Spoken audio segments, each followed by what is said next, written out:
big news from RuneScape overnight. So here we go, ladies and gents. Varlamore, the Final Dawn reward proposal updates.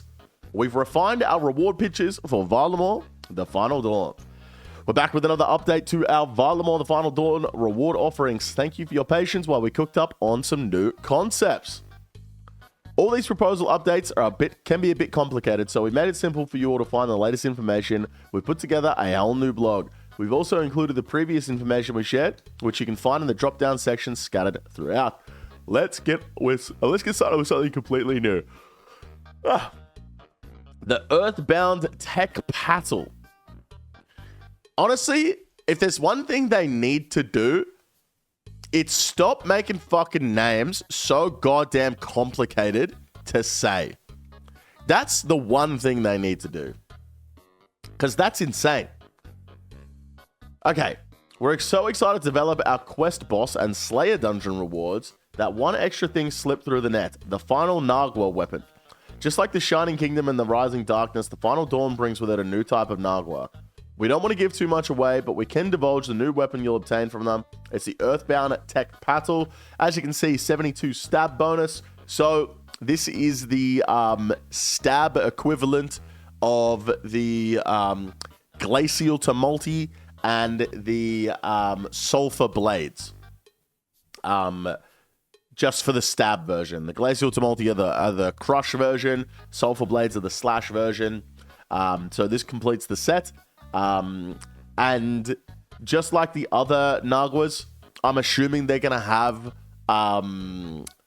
What's that thing they have? Like flat defense or whatever. So you always hit +5 on them. So they'll be good for training, but I mean, apart from that, pretty useless if you ask me. It's good for this is great for Iron Men and noobs, which is obviously what they're catering to these days. So question 1, should we add the Earthbound Tecpatl? Personally, I think no. I think they should change this name. Other than that, I think it's pretty good. Why not? Okay, the Delve Boss. The Delve Boss. Iron Men and noobs, that's the EVscape audience? Okay, that's not true. My audience is full of late game main accounts that are really good at PVM. Adam, come on, bro.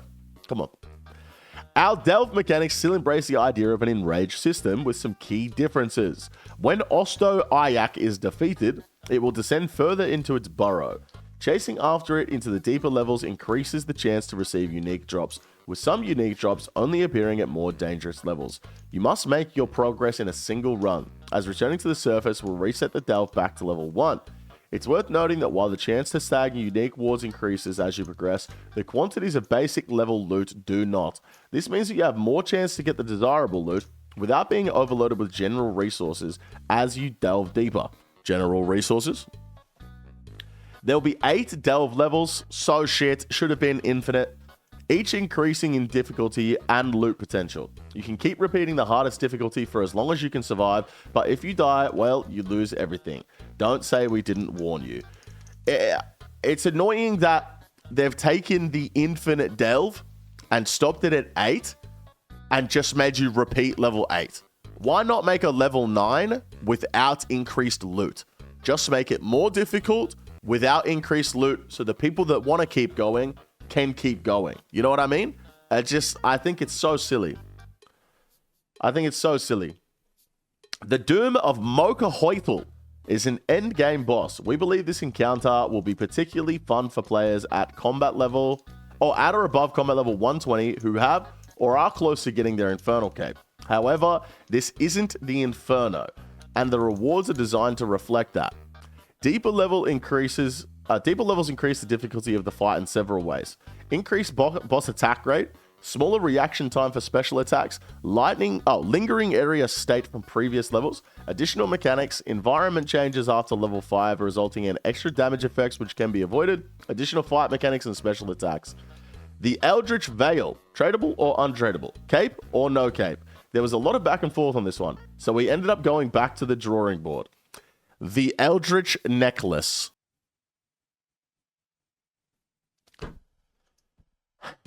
This untradable accessory This untradeable accessory is an upgrade for the occult necklace and will be made by combining the tradable demonic mark drop with an occult necklace. You'll need 65 rune crafting and level 65 crafting to combine them. On death in PvP, the necklace will split back into the 2 tradable components and be given to the PKer. You'll also be able to deconstruct the Eldritch necklace yourself in 2 tradable components to sell if you wish. Okay, I have a few things to say about this. Number one, they said the Eldritch Veil. Lots of people wanted it tradable. I wanted it tradable. Then lots of people said it should be untradable because it's a cape and all best in slot capes are untradable. So their solution was to make it a necklace instead. I mean, you gotta respect it at this point. Like, it's just...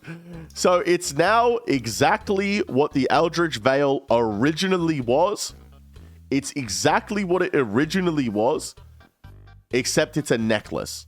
So it's now tradable again, but it goes in the necklace slot, not the cape slot. The occult necklace has been rebuffed. It used to be 10 magic damage bonus. It will now be 7 magic damage bonus. So still slightly worse than an occult necklace. An original occult necklace. But it's an additional 2% magic damage bonus, which once again is 6 damage bonus for the Tunic and Shadow. An additional +1 prayer bonus, plus 8 magic attack bonus, plus 10 defense bonus across the board, which is crazy. That's actually insane. Yeah, I mean, this is a very, very, very powerful necklace. I can imagine that the demonic mark is going to be very, very expensive. The occult necklace, I can't imagine it's going to go up too much in price. They're just like insanely easy to get. But demonic mark, I can see this settling at like, honestly, this is at like a piece of ancestral. This is the same magic damage bonus as a piece of ancestral, basically. A little bit less. Plus, you get the defense bonus and the magic attack bonus and a prayer bonus. This could sit at 100 mil plus, depending on how hard it is to obtain. So, I mean, overall, it's a good weapon, a good piece of armor, good necklace. I just think it's so funny how they've like changed the veil to the necklace because people didn't want a tradable cape. It's just like, come on, bro. Come on, bro. And to equip it, you have to have cleared the 3rd delve level, which I don't imagine will be too difficult, considering there's 8 levels. So, yeah. It's okay. I like it. It's okay. It's not crazy. But yeah, just a funny way to fix this, you know? Thrall upgrade replacement. Since our last update, we want to clarify how we plan to replace the Thrall upgrade. We plan to include a teleport item as a tradable drop, which will make it easier to get back into the action. We're also considering a second tradable drop designed specifically for this encounter that will affect your experience with Osto Ayak itself. For example, when an item that when consumed takes you straight to Delve level 3, skipping the early waves for that run. We'd also love to know your thoughts on this, although we won't be polling these additions. What the fuck has this got to do with a Thrall upgrade? What has this got to do with a Thrall upgrade? Huh?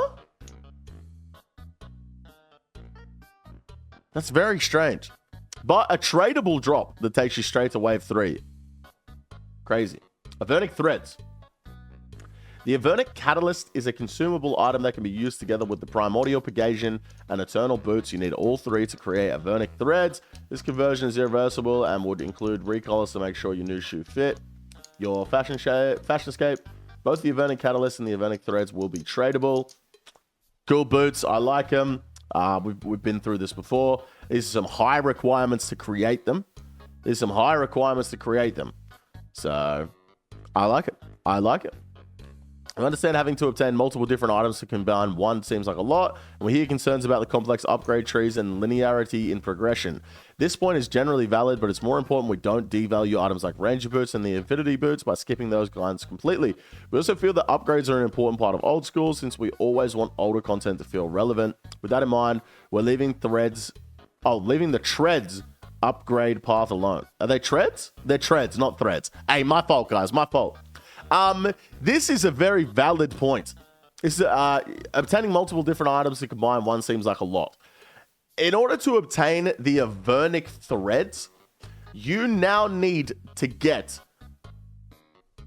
Dragon Boots, Infinity Boots, Ranger Boots, Pegasian Crystal, Eternal Crystal, Primordial Crystal, and the Avernic Catalyst.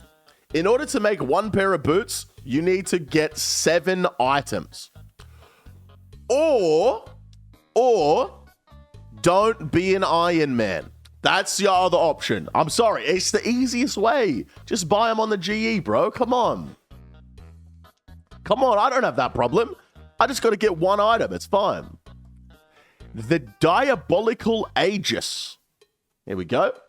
The Diabolical Aegis is a new two-handed weapon designed to fill the Demon Bane Crush gap. Who's asking for this, by the way? I'm okay. Hey, listen, it's fine. This doesn't affect me at all. But who asked for this? I don't think I've ever seen a single person say, man, I really wish there was a crush weapon for demons. Who's asking for this? Anyway, we're looking at a 4 attack speed, double hit splats, and a passive effect. Guys, I'm getting so sick of these double hit splats, man. I'm getting so sick of them. We get it. We tried it. Can we go back to just hitting once? Please? Please? Anyway. You'll need 75 defense. Not including a defense requirement with our original pitch was an oversight on our part. Sorry. Why would you need a defense requirement? I'm so confused. Our goal with the Aegis was to include a niche reward that is particularly useful against the boss that drops it. Since Osto-Ayak is a demonic creature, a Demon Bane effect was an obvious choice. Okay. I see. So you're going to be using this weapon against the Delve boss. Wait, this has 65 defense bonus? What? Dude. What? Weapons are getting out of control. That is insane defense bonus. That is crazy defense bonus. I guess you have to use 2 hands, so you can't use a shield, but like, damn. Okay, anyway.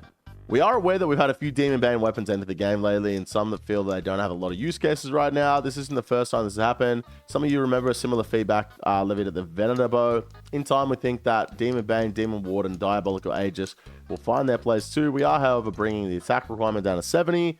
Originally pitched at 75 to make it feel a bit more in line with the content where it'll be useful right now. As well as the Demon Bane bonus, the Aegis comes with a new Demon Ward effect, which gives 25% damage reduction against demons. You'll save on supplies and extend the trip length, even in encounters where you take unavoidable damage. This weapon won't just come in handy against Osto-Ayak itself, it'll be useful against Cerberus and Abyssal Sire. The Diabolical Aegis will be tradable. The Final Dawn quest reward. New melee weapon. It doesn't even have a title. It's just called new melee weapon. Okay, special attack. Perform a single special attack that has 50% increased accuracy and deals 50% increased damage if it hits. If the hit is successful, the target is guaranteed to have burn effect that applies to them, dealing an extra 10 damage over 40 cycles. Okay. Spec weapon is so spoilerific we can't even say its name. We'll be first to admit that it's really tricky to talk about this one without giving the game away, since it's so closely tied to the quest story. We can tell you it's roughly on par with the Dragon Scimitar, although the Scimitar will still be more favorable in most situations thanks to its higher strength bonus. Okay, New melee weapons, real draw as its special attack. Yep, okay. When removed the AoE portion... Oh, we removed the AoE portion of the special attack. While it was never its main use case, some of you pointed out that there aren't a huge number of places where this weapon's target audience will be using melee in multi-combat area, so we decided it's not valuable enough to keep. What? We hear your requests about a nice stab weapon, and we're open to working on that in the future. However, knowing what this particular weapon is, it's only really going to work as a slash weapon. On the same point, things are getting heated around a number of burn effect weapons released last year. We've really leaned into Varlamore's sunny climbs, but as we bring this arc to a close, we plan to bring more varied effects into the game. To compensate, we're reducing the special attack cost from 50 to 30, which might make this little beauty shine a bit brighter. Sun pun absolutely intended. Stop this. Stop this. Immediately. As a guaranteed quest reward, this weapon really leans into the themes of the storyline. Our aim here isn't to shift the metas or move needles, it's to celebrate your completion of our newest quest series. New melee weapon will be untradeable, with the ability to repurchase it for 75,000 GP if lost. If this item is lost, in PvP, the PK would receive 75k. Custodia Stalkers. What the fuck is this? Quest reward untradeable weapons have a great history pre-EOC.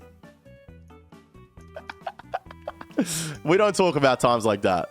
We don't talk about times like that, you know? Some of you gluttons for punishment felt the Slayer level for Elder Stalkers seemed a little too low. Our response is that these creatures were purposely designed to pad out lower progression levels. Pushing the requirement higher wouldn't just contradict our initial design, it would mean changing the entire reward pitch, as the Antler Guard would have to compete against other rewards at the same level requirement. Therefore, we won't be changing the level requirement at all. Okay, Jagex, slay. They basically said, hey, thanks for the feedback. Fuck you. Respect, dude. The Custodia Pass is a hostile stretch of rocky ground that marks the border between Varlamore and Karen, and it's the perfect hunting ground for Slayer enthusiasts. After completing a quest, you'll gain access to the new Slayer dungeon, teeming with creatures to slay. You'll also come into contact with an enemy yet to be seen on mainland Gielinor, the Custodia Stalker. Why does this say Custodia and this says Custodian? The baby, the juvenile, the mature, and the elder. Okay? These bipedal creatures... Okay, first of all, the baby is not bipedal. Sorry, it's just not. Bearing large antlers and clawed hands, prowl the depths of the Custodia Slayer dungeon. Left to mutate for a millennia, their fearsome appearance is matched only by their insatiable bloodlust. Don't underestimate these beasts. They've got brains as well as brawn. You'll encounter 3 tiers of Stalker. Juvenile 54, Mature 67, Elder 76. Each type will have low-mid defense teamed with a heftier HP pool, making it easier to rock up and bash out your Slayer task with whatever your preferred kit might be. We're also planning to add an elemental weakness, so magic users are in luck. Stop trying to push elemental weakness. Since elemental weakness came into the game, it has had one use. One singular use. Ice Demon. That's it. Stop trying to push it, bro. Our research team hasn't yet returned with the exact stats of the Custodia Stalkers. Don't worry, we're sure they're all fine, but we wanted to give you a peek at the reward regardless.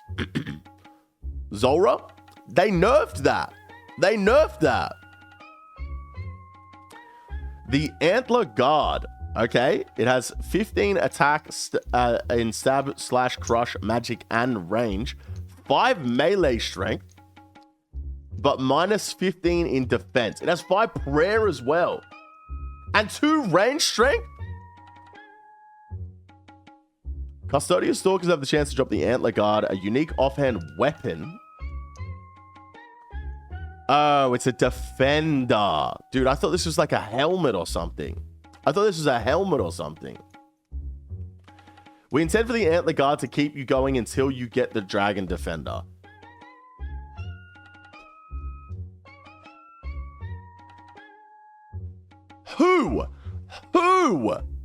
Who gets 54 Slayer before they get a Dragon Defender? Who? It'll be particularly useful for players using the RCB or the Hunter's Crossbow, or those of you chilling out with their Proselyte on a Slayer task, as the +5 prayer bonus is almost like having a Proselyte quiz in your offhand. This range strength makes sense. Melee, not at all. Make this a ranged offhand. Make this a ranged offhand. Who? Anyway, there was a lot of worry about negative defense and the comparisons to the Dragon Defender. That's good, because we've deliberately designed the item to sit below the Dragon Defender. Fair enough, man.